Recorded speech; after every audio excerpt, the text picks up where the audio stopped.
With Monday.com's intuitive work management platform, you have the power, not IT, not admin. Yo.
GM, hello everybody. Mati, you are back home. I see you in your home turf. It's like familiar, you know, like when you were moving around, I felt like unsettled. Now I see the staircase and I feel relaxed again. Welcome back, bro. you felt unsettled. That's awesome, man. Appreciate you. And we have Sam with us. Sam, and obviously, you guys know each other, I assume. So I think we've met a few times back in the day. How's it going, Mati? Good morning, everyone. Thank you for having me. GM, everybody, welcome back to the Breakfast Show. Yalla, Habibi, we just got back from we are in Mavryk TGE week. The big news coming out of the UAE, the big deal signed with multi-bank. Some say 3 billion, 10 billion. Maybe we can just get an exact number over here. We're going to see demos from Mavryk. We're going to hear about Sam's story from actually working on a failed chain to co-founding the project that ranked #1 in Pre-TGE leaderboard on Kaito this week. So we have a lot coming. But first, Mati is back in his home turf, trading Dogecoin futures at 2 a.m., right? And we need an update because there's a lot happening in the markets right now. Tomorrow is the FOMC decision, right? And I asked Alex actually on the timeline if you guys planned your TGE around that, because that would have been a smart thing to do. To look at the look at the calendar, see September meeting, and you know that the rate cuts are coming. So it's like I think there's so many TGEs this week just because the market's feeling bullish, and we don't know how long it's going to last. The next black swan could be around the corner, but for now, I think it's looking up. Yeah. So we actually planned our TGE for later, and for a bit later, and then we found out that there's a behemoth of a chain that raised a lot that was launching, doing their TGE on the exact same date. So okay, well, we can't launch on the same day as these guys. We have to move it up, and it's ended up working out quite nicely for us. Wait, Monad have a mainnet date, have a TGE date? That's crazy. That's what we saw from them. But yeah, I think Monad is a great counter-example because they raised a ton of money, and I think they've taken a lot longer than you guys to get to mainnet. So something it's like 225 or 45 million they raised. And you guys raised only like 5, no? Like 5.2, and you still managed to get it done quicker. It's about 8, and we have some more announcements coming out about that coming out soon, actually. Oh, that's cool. Good for you. I see your WhatsApp, Mati, and now I want to see your charts. Right on. Yeah, blue skies in Bitcoin world. We can see the blue line and the red line running wonderfully parallel to each other. It's quite nice to see. Yeah, as you mentioned, we have the Fed coming up, and the Fed is very likely to do a rate cut this time around, which is something that the market's been waiting for quite a while. Actually, we can see it on this one day, and 9 hours left to go. 96% chance of a rate cut of a quarter point. This is basically a slam dunk, meaning that we're almost for sure going to get a rate cut. Now, these numbers started to creep up over the last 2 weeks. And I don't know if you saw, I had an amazing trade on Dogecoin the other day, which was closed in a whopping profit. Praise the Lord. I was able to catch it from 23 cents to about 30 cents on a 75x leverage. Obviously 10% going to tzedakah over there. But that's been closed now. And what I'll just tell you the secret of what happened there, obviously, other than, Lord watching out for me. I just saw this this chart. Somebody posted a screenshot of this big blue line up at around 80%. That was about 2 weeks back. And I said, wait a second, we're getting a rate cut and it's not priced in yet. And that's basically when I saw things started to move. I've been telling you, I've been waiting on the sidelines for Doge to bottom out and start moving forward. I've been waiting for about 2 months for my chance to enter. And as soon as I saw that chart, that was my signal to go. And I went and now look, this rate cut is baked in. As far as like those who are out there. Mati, did you share that? That's an impressive trade. That's not like a nice 20% jump on 75x leverage, and like I think you found it at a good time. Are you sharing these signals anywhere? Like, or are you keeping them to yourself? Twitter. I've been sharing them on Twitter every single time I enter a trade on high leverage. I saw your P&L screenshot. I didn't see the pre-tweet, but maybe I need to scroll back further. Well, that P&L screenshot. I don't think I follow you on Twitter, Mati. I need to see this. Look, here's the P&L screenshot. It was September 8th. Long Doge, 75x leverage. Levex. Yeah, I saw that. That's amazing. That's a great trade, bro. Love. You recorded it live. Yeah, absolutely. I'm doing the live streams with Hernan, as you know. Unfortunately, I was in California when that happened. I wasn't able to stream that one live.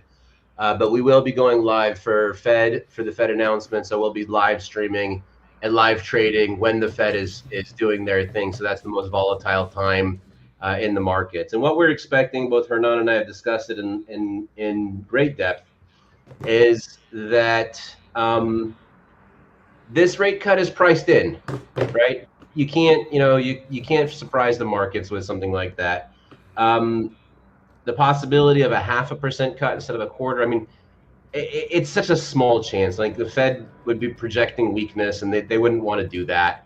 But we do have some of the bigger banks right now projecting that they're going to go down to like 3.25 within the next few months. And if that happens, and that's why Wednesday is going to be critical. Tomorrow is going to be critical because yes, they'll most likely do that cut. But how will they communicate their future moves? Are they going to say this is a one and done? We're not really planning on anything further. Then we could really see a buy the rumor, sell the fact scenario. Things start to bleed out again and sell off as we wait for Powell's replacement in May. But if they do come out and project that they're going to continue cutting going forward, and the market starts getting the taste that they're going to be cutting every meeting or every other meeting, or that they're going to be doing a lot more rate cuts in the next few months, I mean, that could be a signal for a much larger rally going forward. So one last chart that I cannot go without posting today is the Bitcoin dominance. Of course, we've been tracking the rise of the Bitcoin dominance since 2023. This is just a massive alt season right over here. However, it's very important to note that this rising channel has not been broken. There is still absolutely room here, especially if the Fed disappoints tomorrow. They cut and they say no more. That could cause a sell-off in risk assets and consolidation back into Bitcoin and put this Bitcoin dominance back on track to the moon. What we'll see how it plays out tomorrow.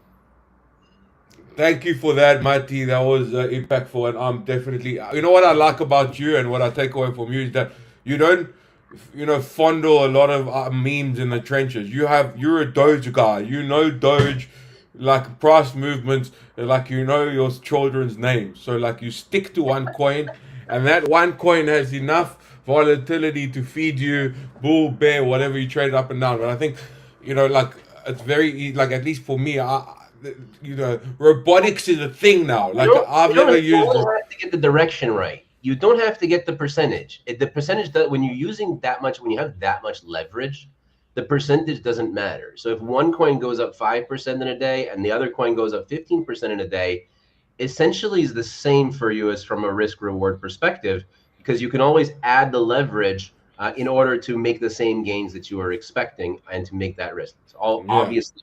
There's always a give and take about risk reward and everything like that.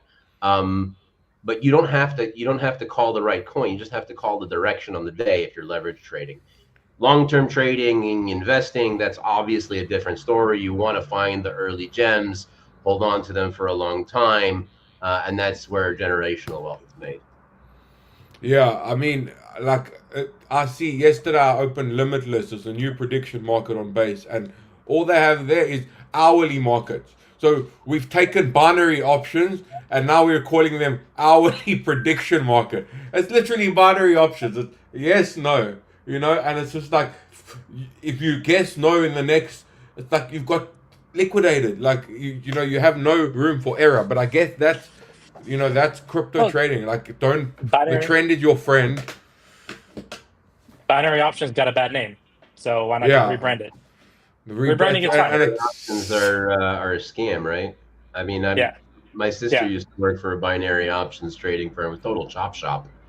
I went to an interview before I worked for eToro for one of them, and they just they weren't even trying to hide it. They're like, yeah, well, the customer deposits the money, we put the money in our pocket, and then they lose the money. What's the big deal?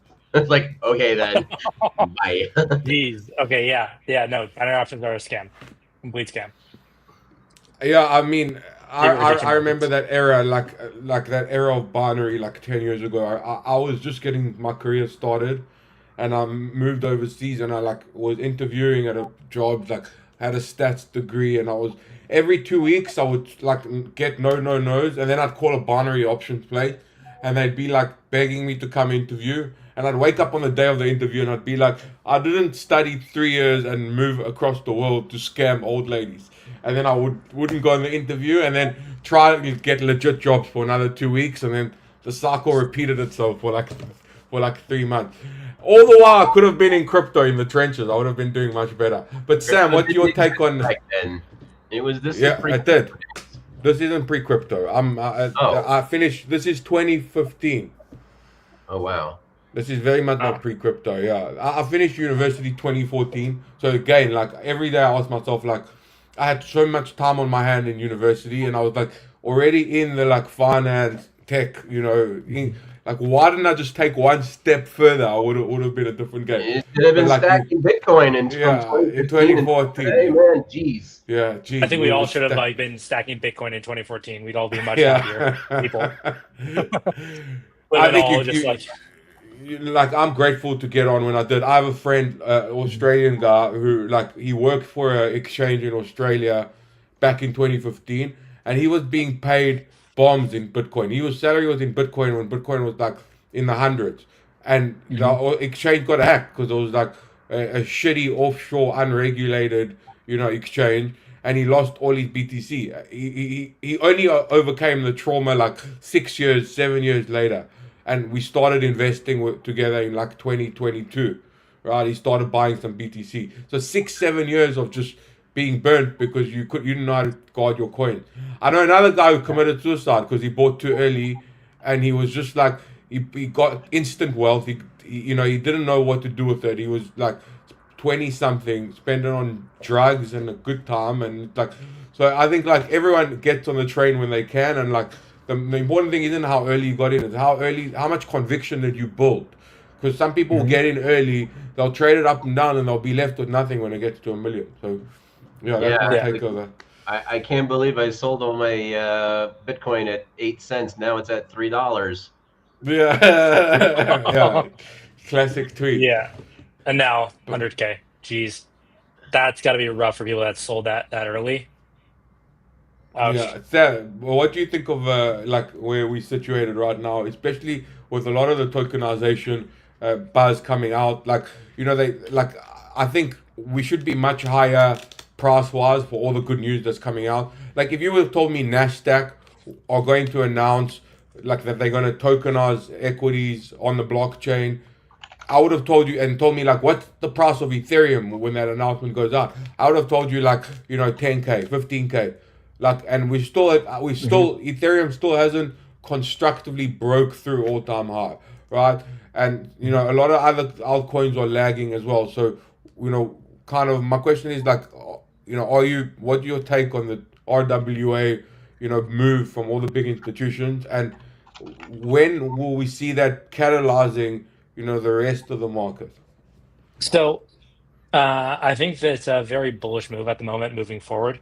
There's many more people that are moving into RWAs, institutions, and so on. But a lot of them aren't going for known chains. They're creating their own chains. Look at what Circle's doing their own, Stripe's doing their own as well for stablecoins. They're not necessarily going to go into one of the already known chains to do their thing. What we're doing at Maverick, we're partnering with institutions to bring them on board onto us. We're partnering with property developers to launch their RWAs on us. We're doing that. So, but it won't to trickle down to other chains and other tokens. You have to realize that there's so many more options out nowadays, right? So it won't necessarily go to all the ones that we've had. Usually rise with 1 second. Sorry, guys. Usually rise with alt season. You guys all disappeared from my screen, by the way. So yeah. But you're on now. I can hear you. The last words that you said were alt season. So maybe we can Okay. cut the commercials now. No, we won't really see alt season itself. We won't see every coin rise like crazy like we did in the past. I don't think it will happen. I think that there are select tokens that will perform very well, some that will lag, some that will do okay, but there are so many different options right now for tokens out there that it just won't happen. Not everything will have a crazy time. It's going to come down to what tokens have product, what tokens have product behind them, what has belief as well. What do users and community believe is going to happen with it, and conviction too. Yeah, I think that's true. Like a rising tide raises all the boats, except if you float Sam, just shit floating on the sea, then you'll sink to the Yeah. bottom. So it's like Yeah. it's not true that every alt. I think a lot of the other thing I was talking to someone about yesterday. Like I was at a conference and I met a friend of mine, Elon from Collider VC, and we were talking about different things and different trading. And I asked him like, do you believe in multi-cycle holds? Because like for me, like coming from 2017, 2021, like the move with alt was to find like some you can hold anything with like some sort of a narrative, some sort of a catalyst behind it, and hold it through a cycle, and you'll make money. The move now is not like that. It's hold it 2 weeks, 3 weeks. Like the cycles are a lot more compressed, I feel, and Yeah. it's just like some alt will pump for an hour. Like it's just kind of like it's only the real quality, like things like hyperliquid. I'm seeing out there, and revenue generating tokens, Solana, Ethereum, obviously, like the tokens that will actually have revenue that bring in like fees, or have some sort of flywheel to generate money, and not just dump tokens as a source of income. I think those projects could be multi-cycle holds, but everything else, in and out, in and out. That's the way forward. Yeah. So you have What there's hamburger's all some about. yeah, there are definitely still tokens that are multi-cycle hold. Obviously, the big blue chips for those, and some of the other L1s, Maverick, for instance, definitely multi-cycle guys. Don't just jump in and out of it. I'm not doing that, at least. I'm in this for the long haul. But look at the market. The market has extreme ADHD, right? you have narratives that will go for 2.5 weeks, completely shift until there's another pump in that area, and then it will come back to it, and then it will last for 2.5 weeks, recycle, and so on. What we hit AI agents went for like 3 weeks like crazy, and then it dropped, and then it came back a bit, whatever. You have these narratives that just last that don't last long. The AI 2 thing was weeks. a rug. Yeah, 2 weeks in crypto is like 6 months in normal life. Says Like all now the gray hairs.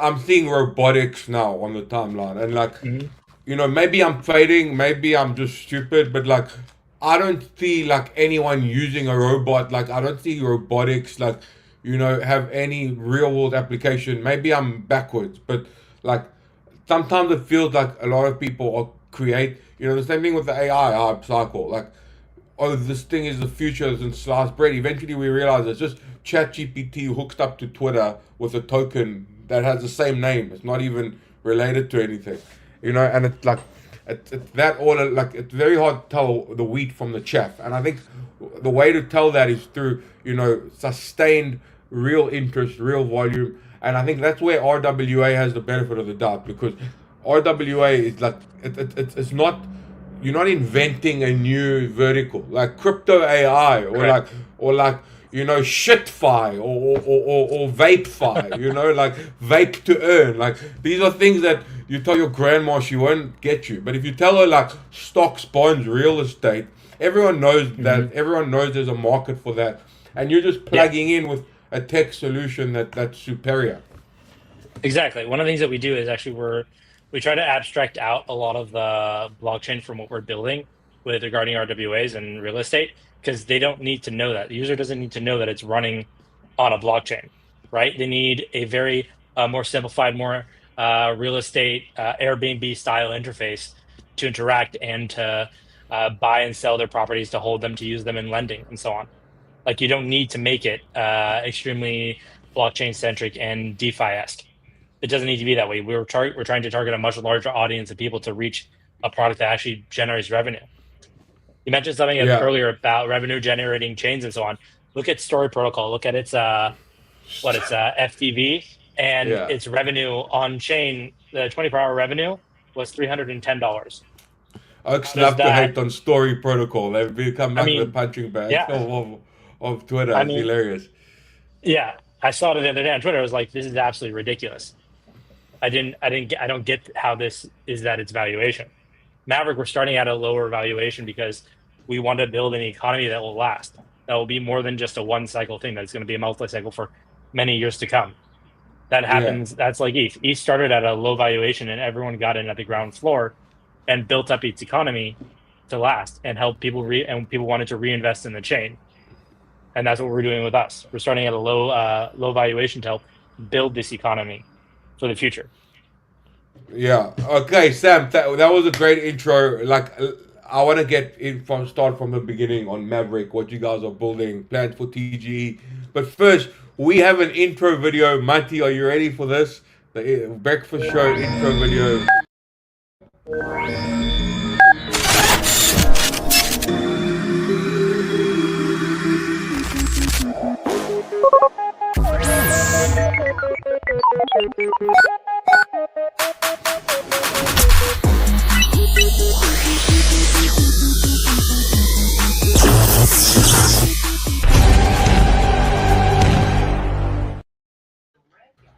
Damn, that's nice. It's handy. So thank you very much for coming again.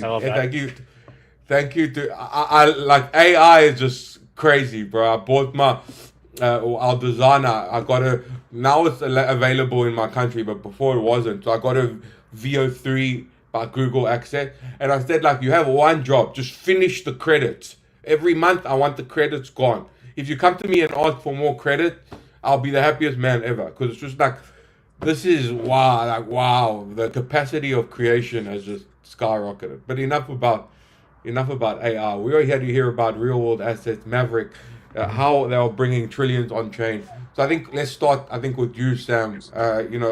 People have had a chance to see Alex. He's on everywhere across the board, but I don't know how much of the fam back home knows about you, your background, your role in the team, like how you guys met Sam, and so maybe give us a little origin story, because I know it all started with Tezos, funnily enough, and I don't even know if people in the room are old enough to remember what that is, but Tezos is where it started. Yeah. Wow. Okay. My origin story. Let's see. Studied computer science. Started to get into blockchain during that degree, actually, at a fantastic professor that she was actually working on some blockchain proofs, and she kind of introduced me to it. And from there, I got interested into it, into Bitcoin and all of that. Obviously, read the Bitcoin standard from there, and that kind of opened my eyes a lot to everything. I originally started working in startups afterwards, and I've known Alex for something like 11 years now. We don't quite remember where we've met, but we've known we've been in each other's lives for that long. And great friend, like a brother. And at the time, he was working for Tezos Mina, and we were working in the same office space. And we just got to talking, carpooling, talking about what he was building, Maven Finance back in the day. And I wanted to work with him on it. And that's how I kind of ended up with Alex at MAVRYK. And then later on, we ended up, we were building Maven Finance on Tezos at the time. Things didn't work out there with how we wanted, with our future and how we saw building of Maven Finance and where that would go. We needed a proper L1 for RWAs to really support that and to push that forward and to be able to integrate RWAs into Maven Finance. And so we pivoted to be doing Mavryk Network, a layer 1 specifically for RWAs, and that would host Maven Finance on it. And then also a primary issuance and secondary market platform called Equities 2. And right now we're having actually, we're bringing on board Multibank Group and Multibank IO for them to have an RWA platform going to be tokenizing $3 billion worth of assets from MAG developers. And that deal is actually going to scale up to 10 billion. Yeah, incredible. Yeah. That's a great story. Mati, I keep it short and sweet. Of that story? Yeah, it's a good. Were you involved in Tezos Mina, or you just met Alex when you were working there? So I was ended up working with them a bit in their offices, talking about what they're doing, helping out, setting up some documentation and scripts for operating bakers by them, and going to their events, helping out with at some of their events as well. Yeah. Incredible. So now you built Mavryk. You needed an L1 for your chain, so you built the whole L1 for this Maven Finance. So maybe explain to us what Maven Finance is, how it plays in the bigger macro picture of Mavryk, and then and then it's time for a demo, Mati. Sure. Okay. You know how much I love a demo. Yeah, sure. So Mavryk Network is really our focal point on our main thing right now, the blockchain itself, the infrastructure. We built with it the apps that go on top of it, but it itself will have co-staking, delegations. We built a token standard, MRC30 RWA token standard for it, so anyone can just come and use that standard, and it will work with all DeFi apps and RWA apps across the board. So you don't need to go and develop a new one. We want someone to use a standard that will then work with other platforms too. So people aren't building on a silo; they're building something that they already know is going to work with other platforms too. Maven Finance, peer-to-peer lending DAO. With lending and borrowing, you're able to deposit assets to supply them and to borrow against collateral, such as MVRK, USDT, and assets and real RWAs themselves. So I actually built RWA vaults that will handle RWAs, and you can borrow against them to then go buy more RWAs or go do whatever you want with them. So the RWA vaults actually are a bit more tricky because RWAs are more of a more stable asset than crypto tokens. And most vaults are actually most money out of lending and borrowing is actually from liquidations, revenue generation there, right? So you have less revenue generation with RWAs because there's less liquidations. So we actually built in a system for monthly payments to pay back interest. Okay, demo-wise, what do you guys want to see? You want to see Maven Finance a bit? Anything you want to show us, but we could start with Maven because we've been talking about Maven. Okay. It's a Just, great. just Yeah, so start by sharing your screen and yeah, let us know where we can follow along at home. sure. Share screen.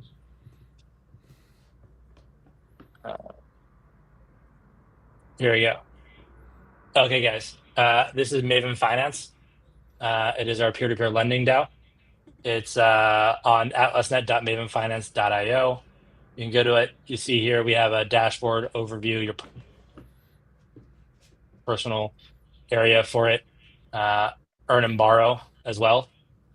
Takes a bit to load. We currently have something like 2 million vaults on Maven Finance right now from all the people that are using the testnet. It's absolutely insane. You can go, you can see the different options to supply, whether that's MVRK or USDT. You can go create a vault to borrow against. Let's let that load real quick. There is one thing that we found is that people were creating tons of vaults across Maven and borrowing, putting RWAs in it, Mavryk, USDT, and we ended up with an insane amount. Here you can see the total available to borrow, the APR itself on what you're paying back, your total collateral, what your outstanding debt is as well. Go here, you can see the vault that you have to run through the different metrics of it. From there, you can go and you can view all the vaults across all the vaults across the platform too. Is this live already? Like, or are you showing This us is like all a live. demo? This is all live on testnet. You can Okay. go here. We'll pop the link in the summary, or I can do in the private chat, I think, for you guys. But this is all live on testnet and fully operational. Like, we built a beast of a system here. So people just create a bunch of these vaults here. You have staking of the MVN token. We actually use something called the MLI and exit fee. So this is actually for when you're staking Maven, it tries to find an equilibrium for a desired target fee and how much a Maven is actually exists in circulation, and how much is staked. We really kind of like how this works there. Satellites they run the governance for Maven as well. We have ours. I put a Bender there because he's one of my favorite people from Futurama, and I put Buzz Lightyear as well. For these, we have Oracle feeds too, and then just farms and governance, and then the treasury. How does governance work? Because that's something I might be interested in participating. Maybe someone at home is interested in participating. Like, what does it entail in terms of like effort and hardware, and like what are the incentives for that? Okay, hardware to run this, to run a satellite, very simple. It's actually all on chain. You can just register as a satellite. Here you have to hold a certain amount of MVN staked to the platform, and then you can become a satellite and start to make proposals and vote on governance decisions. Right? If you want to become also an oracle that signs the price feeds for all the oracles that we have that bring on to price data onto the chain, then you also have to end up running some hardware. Very simple. You can run it on just a lightweight machine for that to run the oracles. Different things you can vote on. Some guy put this proposal here for it. This is defeated. Then there's satellite governance, which processes some actions from the council that we have. There's with governance, you have an issue trying to corral everyone to go and vote on something, and sometimes you need to take actions a bit faster than just waiting for everyone to vote. So we actually have the Maven Council here, which they're authorized to act on a certain set of actions, and to help run maintenance on the platform and run certain things to help with the day-to-day of the platform. Right? They're all authorized and voted in by the satellites. So they do the day-to-day. They do some actions. It'll go back to your satellite governance area for satellites to vote on, and so on. In the event of any issue, there's a breakcast council, which just requires anyone, emergency governance, or just requires anyone to come in and submit a proposal for emergency governance. Everyone votes on it, including non-satellites. If it reaches the threshold, it restores more power onto the breakcast council. There's certain sets of actions that they're able to do to help maintain the the viability of the platform. And then just treasury, which holds all the revenue generated from the platform itself. And that's Maven. But more importantly, I want to talk to you guys about Mavryk Network we have coming up, our TGE, right? And with that, from day one, you'll actually be able to stake and delegate on our platforms itself, whether that's the wallet or the Nexus, right? Let me share you on my screen again. So here we have the Mavryk Nexus. This is your one-stop shop for interaction with the chain. It has the Explorer, Treasury, the Protocol Treasury, domains, governance, the dApp Store, which is actually an area that we're building out to show different, to show off different apps and dApps that are on the chain itself and kind of give it more an App Store feel. We'll also have our liquidity mining on here too. So here's the Nexus. You have the stats about the current testnet, new blocks being created. Let's connect the wallet real quick.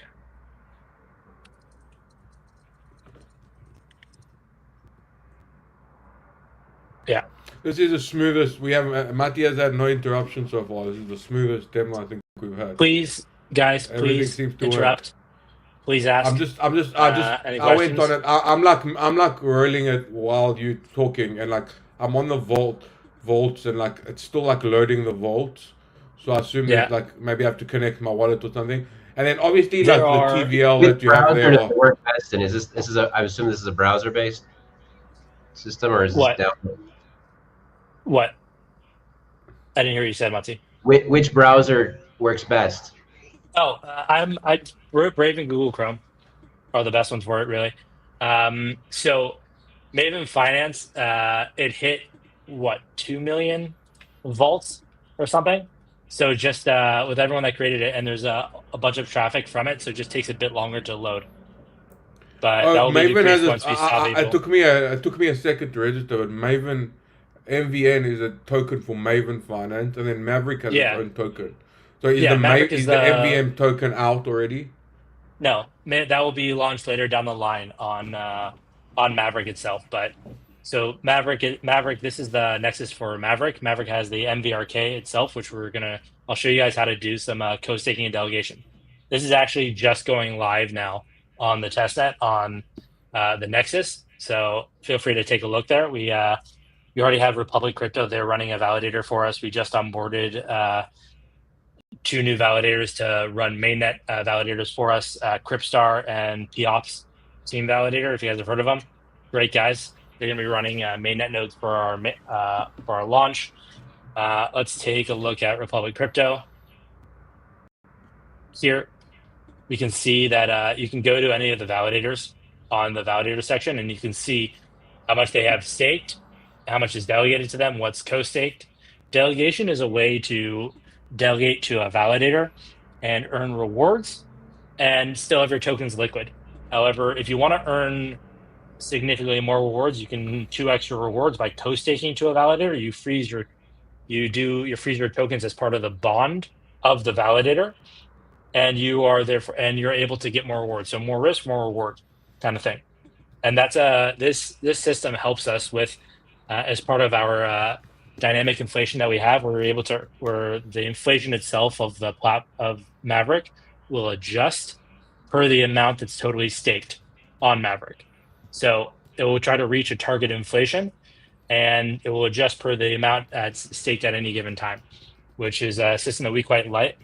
We're not huge fans of just like a set APY for the chain. We think it needs to work to help incentivize more people to come in and unlock their token and stake their tokens on the chain, help participate more in network security, and so on. Yeah. Dave's asking a whole bunch of questions. I invited him to come up. Dave, if you're watching this, because you're asking questions, check your Telegram. Come Dave, join us.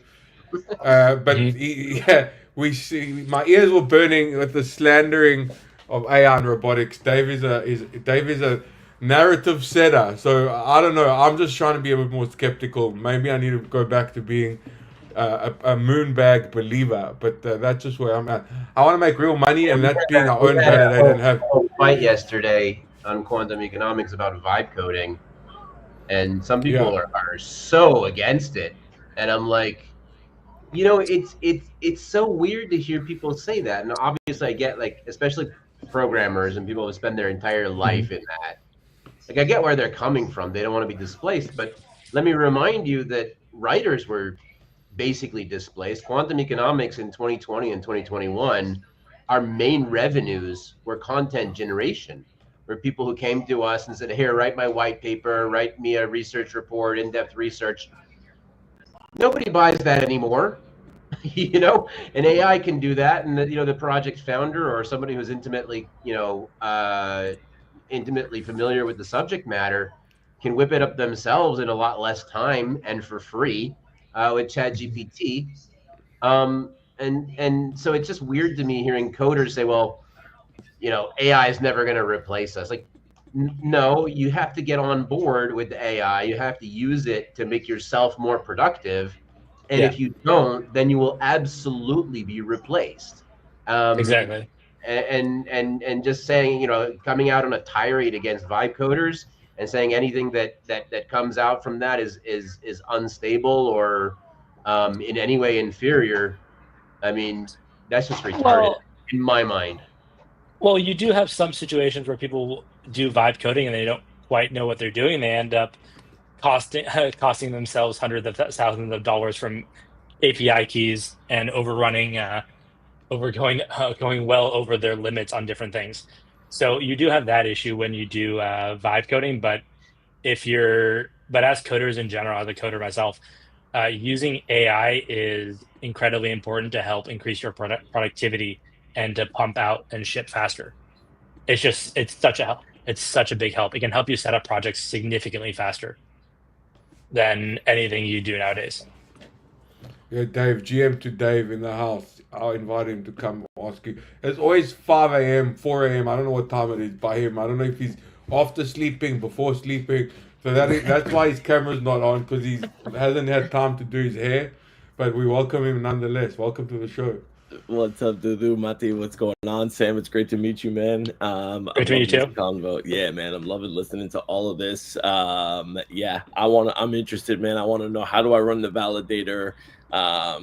That's the money, bro. Like, I want people staking to my validator node.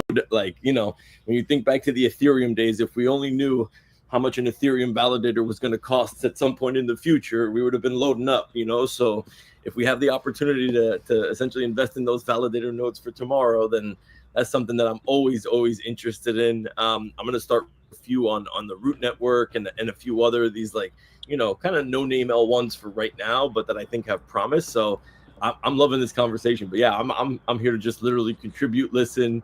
Yeah, like Sam, I'm a sponge. Dude, thanks for the invite, man. Always, bro. I'm also No problem. curious how to run a validator. Like, I think we spoke about it. We like having a you little on, bit Dave. but maybe Sam can give us a little bit more details. And then I want to hear Yeah, about sure. your Kaito project, your Kaito campaign. How did you guys get to #1 on the TGE leaderboard, pre-TGE Yeah, I leaderboard? love to talk about. Okay, running a validator. First off, join our Telegram group. Reach out to the mods so they can put us in touch. It's actually relatively simple. You're right. You can run on something as simple as a Raspberry Pi, right? You need 6,000 MVRK to do it at the launch price. That is around $600 worth of MVRK to run a validator. It's fairly simple. Anyone can get into it on the ground floor with that. You have to run some binaries on it. We're running ours on Ubuntu. Do that, and it's fairly simple. Like, reach out. We'll So we can get you some you docs. have to have Ubuntu. You have to have a Linux operating system. It's easier with that. It's much easier with Yeah, that. You can run it on Docker as well, or Kubernetes too. You can run it on those. yeah. We have those setups as well. Just it's easier with Ubuntu, but easy if you have Docker, we can do Docker as well. Dave, make sure to reach out to the mods through the chat. Tell them I sent you to put us in contact on Telegram, and I can help you out with this. Okay, we'll Okay. have Awesome. and we're gonna have some more docs for setting up validators coming out soon. But our main goal right now is we're onboarding a bunch of institutional validators to I be hope my present brother's from day listening one. to this. If my brother's listening to this, my brother's out there, like, and he's got a like a fire laptop. So I hope he's listening to it because we need to start running validator nodes. I think that's just alignment, you know. Like I think it's just another way to align. Like I believe in you Yeah. guys. Like, you know, I want to show support. We've been, you know, connected for a while. We've spoken for a while, and I think running a validator node, it's just like, I don't know. I've always been governance is always like a touchy subject for me because I hate politics. Like, you know, like at my like institutions, like where I grew up, like the neighborhood community, like I'd always get involved at the beginning to like get things started, and then once a lot of people come and there's committees and like people have to vote for things and people have to start like everyone thinks they're in charge and everyone's trying to one up one another. I'm like, okay, you'll see me next time. But I think with crypto, it's just like a, you know, just kind of I see the need for people that are honest actors that to kind of act as validators in these networks. So yeah, Dave, let's see how that is. It's $600 worth of token isn't a big ask, and who knows like what the validating situation will look like years from now. Oh, And I sign saw me Republic Crypto on your list, which is a massive get. I know they're validators for some of the biggest L1 and So they're L2s in actually the space. they're validating for us already on testnet. We've been talking to them for a while. They wanted to get in and to take part, so they're on our testnet, and we're moving them over to our mainnet also right now. So they'll take part in being a validator on mainnet. Sam, Yeah. can I ask you a question? Can I ask you a question? Do you recommend running validators from like a remote environment? Like if I get just like this remote AWS server and I just run a ton of validators from there, because doing it from like a hard, like from like my laptop, where obviously like if it's my primary laptop, it's not good, right? You have to have like a dedicated. I get it, like Raspberry Pi, but yeah, like so don't use your primary laptop for sure. That's not your laptop. You're going to be using it for other stuff, and don't just burn out from both running 24/7 on the validator and then also all the other work for it. You can use AWS or DigitalOcean. All of those work just fine. We have some that are running on that as well. I'll be running one on a NUC computer.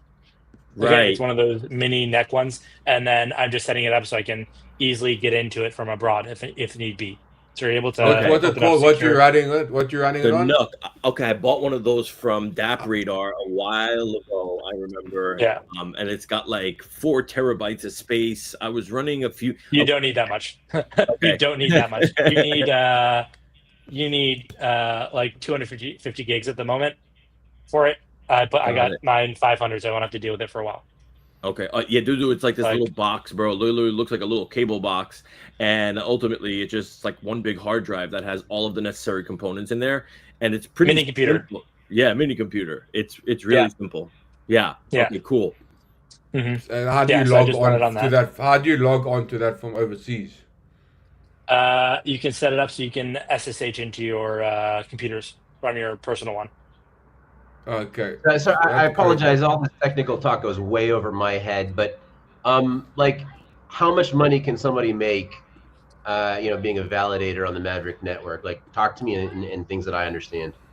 Okay, I'm not going to do direct dollar amounts because obviously that is directly. Come on, Sam. That's really connected to the value of the token, right? Okay. Yeah. It's connected to the value of the token. So if we go to $1, amazing. It also depends on how much you put in. How much you have staked to you. Let's assume current valuation of the token then. Current valuation. Okay, so you can earn, the way that we set up the dynamic inflation curve is that you can earn up to 15% APY, right? For just by delegating toasting, if you're running a validator, it's going to be, it's going to adjust from that because you're also taking fees. And then running a validator, you can choose to set whatever the fee you want from your delegators and your co-stakers. So the average fee that people do is about 10% or so fee. That's one that we've seen. You earn some people obviously do more. You earn 15% on your own money, and you earn 1.5% on average of referral money that you bring to the network. Up to delegated money. Up to okay. So that makes sense. If I stake for an entire year, I'll earn 15% in Mavryk terms. Yeah, up to, and you have. It also depends on how many. You said referral fees, or does that? I mean. So, here, let me show this again, guys. Okay, just to help you understand this a bit better. Okay.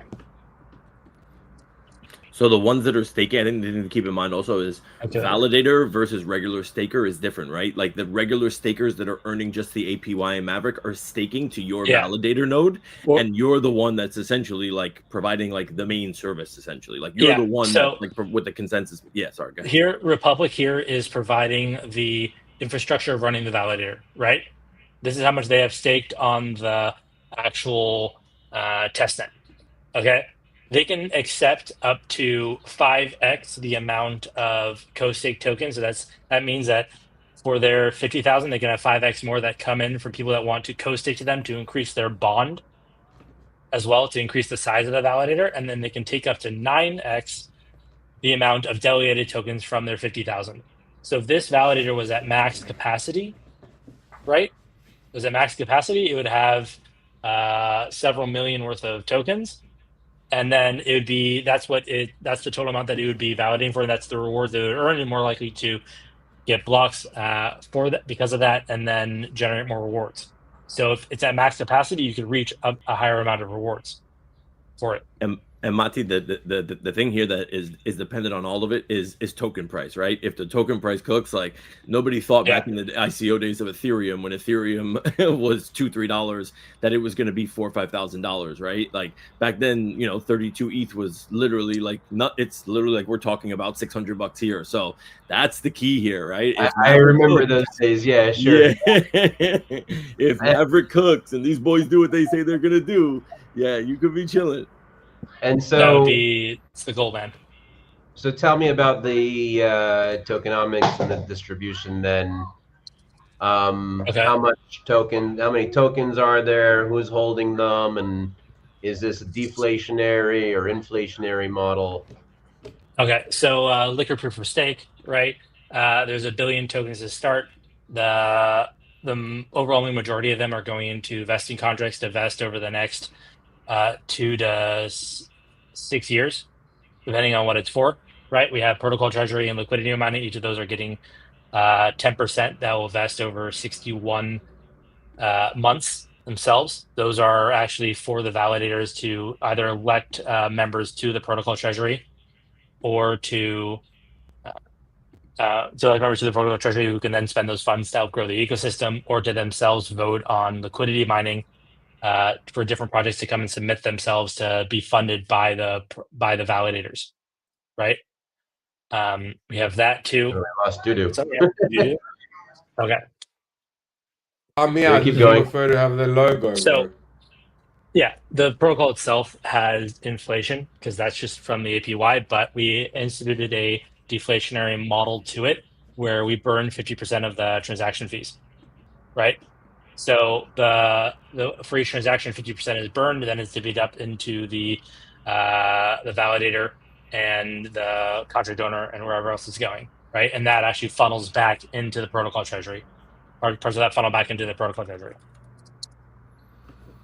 We have that. There's some for we have allocations for ecosystem development, obviously for our Kaito yappers and our testnet users as well. We have people for part of the validator loan program too. So validators that can come to us and join a validator loan program where they enter into a contractual agreement with us for running validators.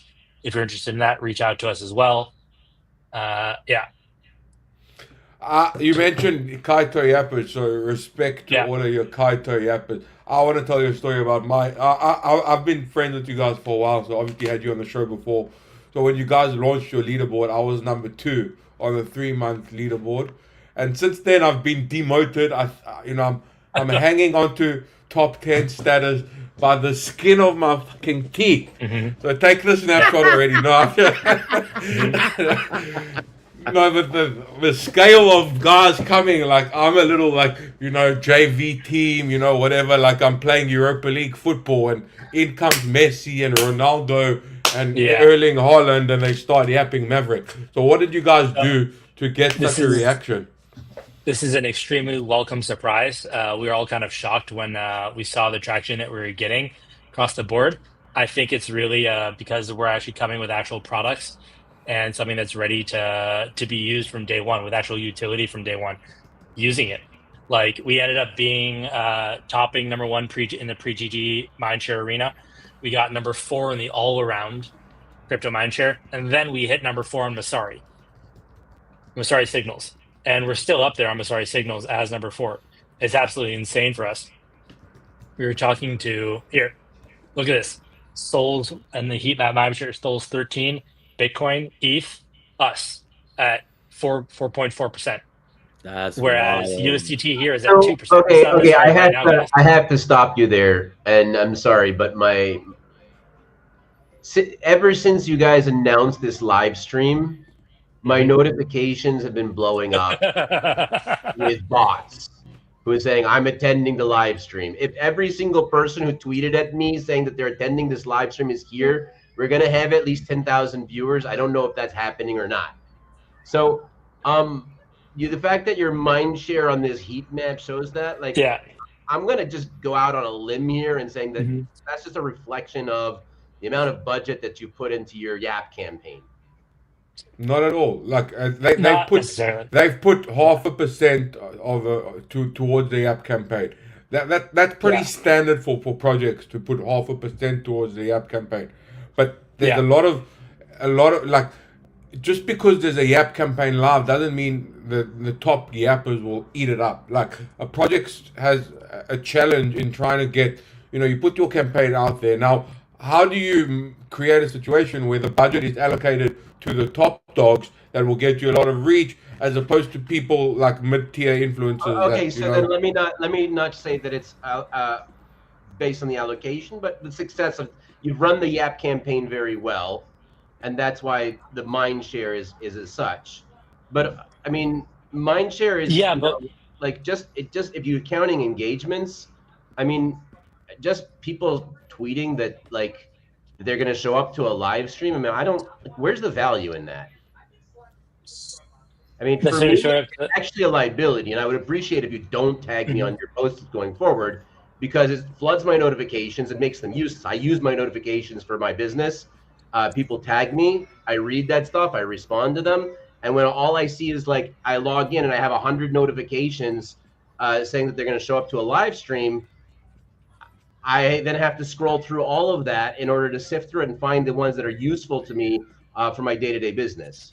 You need to set your notifications. Yeah. I get notifications only from people that follow me. Am I able to just remove myself from notifications on a specific or you could mute the conversation. I get tagged in irrelevant shit all the time, especially Lombard. Like, never mind my bitching then. But no, it's okay. It's something that I experienced, that I was also experienced. I can send you, Mati, what the notifications that we did, and that we know other people do, how they set that up as well. So you can tailor your notifications to be select types of users, and that'll help filter out a lot of things. Make sure you also have there's a smart filter on, I think, to help filter out a lot of spam. Mute this conversation. I got it. I'm good. Sorry. I apologize for my it's okay. Thank you for bringing it up. But my contention on the mindshare heat map remains. I mean, I think you have to look at it. I think you have to look at it compared to others, right? If you look at other projects out there. So how did we, when all these other projects are much larger than we are, massive. Bitcoin is obviously way larger than we are, right? How did we end up here amongst these big players, right? And just spam, where you said spamming, that won't do that. Actual people talking about us and talking about what we're building, and people were engaging with that and responding to that, and people that actually have smart followers and doing those engagements, that engagement and that conversation, that helps boost this up. But just spamming doesn't really do that, right? So it's people actually having more real conversations about the platform, about Mavryk that does this, right? Well, I don't know, because I don't know where this heat maps comes from and what. This is from Masari signals.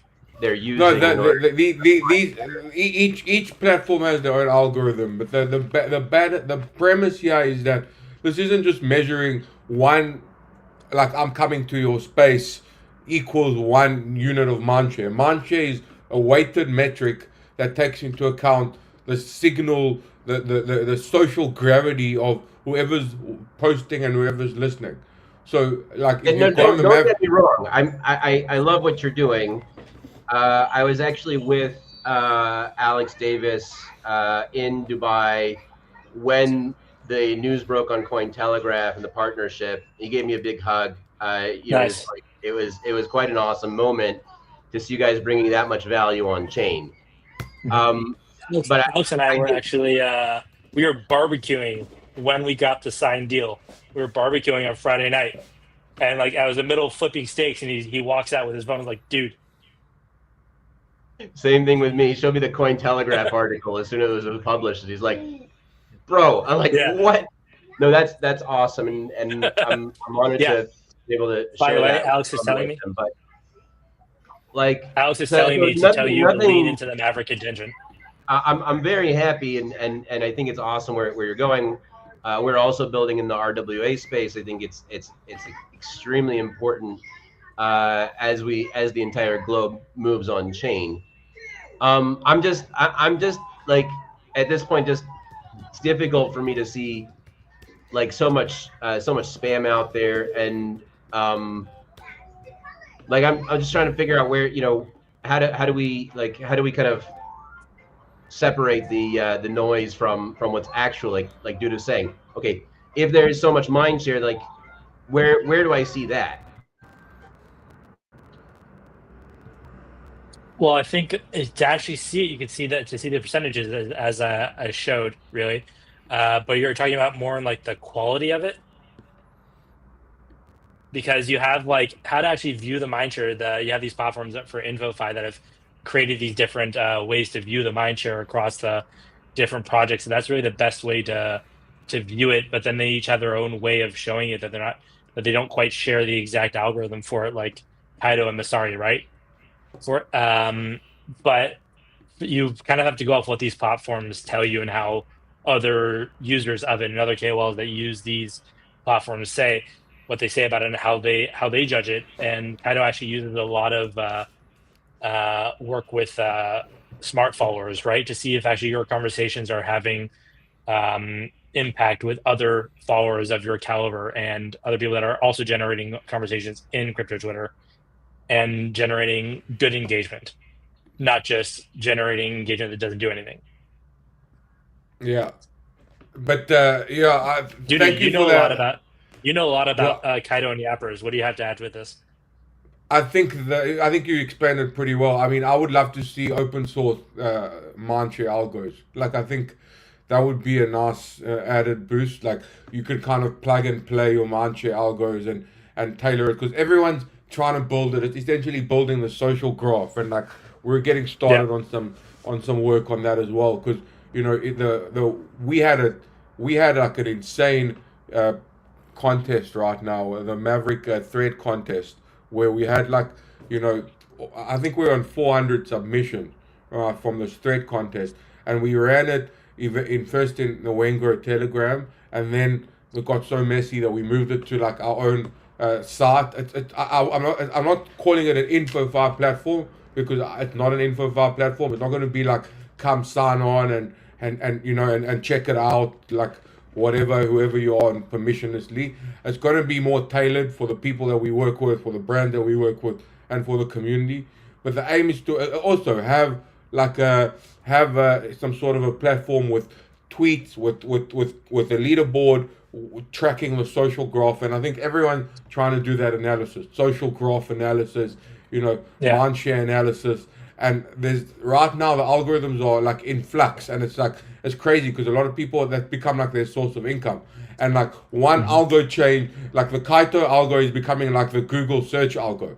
Like, I know when you're in the SEO game, like every Google update is like a big event. You have to study it, you have to learn the ramifications. And the same thing now with the Kaito algo. Everyone's trying to guess, like, they now replies don't count, and now this doesn't count. So it's a very dynamic game. I'd like to see a bit more transparency in how that mindshares get calculated. I'd like to see users have more of a say on how that mindshare gets calculated. But at the end of the day, like, these apps are, that's why it's called InfoFi, and not content, or not like gamify. InfoFi, because like these apps are trying to create like a pass the signal from the noise, which is what Guys, I you know. apologize. I'm late to my next meeting. I shouldn't have scheduled so close together, but Thank you, Mati, and I think that's Thank kind you, of a Mati. wrap for us now. Sam, I'll just end off with my well wishes for you guys as you head to your Thank you. TGE.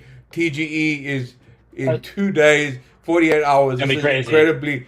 it's probably Insane. an incredibly packed 4 years schedule of for work, you, dude. and 4 it's years of also work. It's insane. 4 years of work culminating in one moment. So I hope it goes Yeah. well. I hope the Thank you, market thank you. makers, the Asian market makers, I bless you with an abundance of Asian market makers, because we Asian all know market those makers, guys got it. Okay. come with all know those guys come, the upbit guys, they come with the biggest volume. So Love great. Best of luck, Dave. Thank you for joining us today as well. Yeah, man. Thank Thanks, you. man. And Sam, best of luck to you, man, on the TGE. Thank you. And you Thank always have you. a spot on one of our Twitter spaces too, man. On all Awesome, things love crypto. it. So feel free to come through. Dude, thank you, brother. Love Love it. this show. Dave, reach All the out to best, the guys. mods Have a or wonderful to, day. have Judy connect us, okay? Okay, we'll do. Great. Cheers, Thank you, guys. guys. See you all.